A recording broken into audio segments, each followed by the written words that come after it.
সব লোক কারা ভাই, যাদের স্বপ্নতে টল ডার্ক হ্যান্ডসাম রাজপুত্রের মতো ছেলেরা সাদা ঘোড়ায় চড়ে চকবক চকবক চকবক করে তাদের নিতে আসে, অথবা রাজকন্যার মতো মেয়েরা তাদের চারপাশে ছুটোছুটি করে তাদেরকে বিয়ে করার জন্য পাগল হয়ে যায়?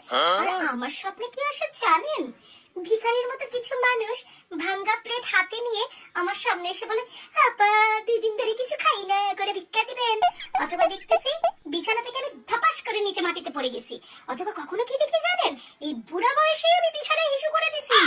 অথবা আমি দেখতেছি আমার কালকে পরীক্ষা, আমি পরীক্ষার হলে কোনোভাবেই যেতে পারতেছি না, রিক্সা বাস গাড়ি ট্রাক সবকিছুর পিছে ছুটে গেছি, কিন্তু পরীক্ষার হলে আর পৌঁছাতে পারতেছি না। ভুলবশত যদি পৌঁছায়ও যাই, প্রশ্নের উত্তর আমি জানি না, লিখতেই পারতেছি না, অথবা আশেপাশে চারপাশ থেকে ভূত এসে আমার গলা টিপে ধরছে।